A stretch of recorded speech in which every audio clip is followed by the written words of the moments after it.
Hi friends. లైఫ్‌లో మనము ఏదైనా ఒకటి సాధించాలని చెప్పేసి ఒక నిర్ణయం అన్నది తీసుకున్న తర్వాత, మా బంధువులు ఏమనుకుంటారో, మా ఫ్రెండ్స్ ఏమనుకుంటారో, లేదంటే నన్ను చూస్తున్న వాళ్ళు ఏమనుకుంటారో అని చెప్పేసి మనం ఆలోచిస్తున్నంత కాలం, మనం మనసులో మదన పడుతున్నంత కాలం, మనం లైఫ్‌లో ఏమీ పీకలేమని చెప్పేసి అర్థం. సో, మరి దీనికి ఏం చేయాలి సార్ అంటే పక్క వాళ్ళ గురించి ఆలోచించడం, ఈ యొక్క మనుషులు మన గురించి ఏమనుకుంటున్నారా అన్నది పక్కన పెట్టాల. సో, మనది ఒకటే ఇంటెన్షన్ అయి ఉండాలి.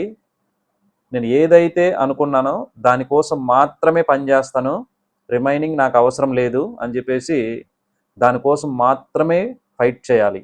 ఎలా ఫైట్ చేయాలంటే దానికోసం టన్స్ ఆఫ్ ప్రాక్టీస్. రోజు అభ్యాసం చేయాల. సో, ఇంక వేరే పనే పెట్టుకోకూడదు. అంటే ఇక్కడ ఏం చెప్తున్నానంటే నేను, మనం ఏదైతే మనం అనుకుంటామో దాని పట్ల మనము నాకు ఇది నేర్చుకుంటే డబ్బు వస్తదా? లేదంటే వాళ్ళు మెచ్చుకుంటారా? లేదంటే ఇంకేదైనా జరుగుతుందా? ఇవన్నీ నన్ ఆఫ్ మ్యాటర్స్. మనం ఏదైతే అనుకుంటామో ఆ పనిని మనం ఎంత పర్ఫెక్ట్‌గా చేస్తున్నామో అనే దాని మీద మాత్రమే ధ్యాస పట్టాలి. సో, ఇప్పుడు ఫర్ ఎగ్జాంపుల్‌కి మీకొక విషయం చెప్తాను. ఎలాన్ మస్క్ ఒక మాట చెప్తాడు. సార్ మీ దగ్గర ఉన్నటువంటి ఆ యొక్క స్కిల్స్ మీ కంపెనీలో ఉన్న దాన్ని వేరే కంపెనీ వాళ్ళకిస్తే దీనికంటే 100 రెట్లు డబ్బులొస్తాయి సార్ అని చెప్తే, నేనివ్వను అంటాడు. ఎందుకు సార్ అంటే, డబ్బులొస్తది కదా సార్ అంటే, నేను పని చేస్తున్నది డబ్బు కోసం కాదు. నేను ఎంత బాగా చేస్తున్నానన్నదే నా టార్గెట్ అని చెప్పేసి చెప్తాడు. ఈ యొక్క వరల్డ్‌లో డబ్బు సంపాదించేటువంటి వాళ్ళందరూ గూడా డబ్బు కోసం పని చెయ్యరు.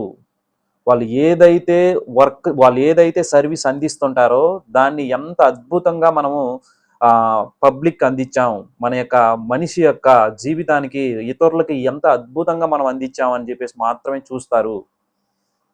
సో ఫర్ ఎగ్జాంపుల్ మీకు అంతెందుకండి, మన ఆంధ్రాలో మన రాజమౌళి సార్ ఉంటారు కదా, ఆయన సినిమాలు డబ్బు కోసం ఆలోచించరు. ఆడ చేసినటువంటి యాక్టింగ్‌ని మళ్ళీ మళ్ళీ చేపిచ్చి పర్ఫెక్ట్‌గా వచ్చేంత వరకు దాంట్లో ఎంత అది ఎంత బాగుందో దాన్ని మాత్రమే చూస్తారు. ఆటోమేటిక్‌గా డబ్బులొస్తది. ఈ విధంగానే మనం చేసే పని మీద మాత్రమే ఫోకస్ చేయాలి. ఆటోమేటిక్‌గా అన్నీ వస్తాయి. ఓకే. All the best.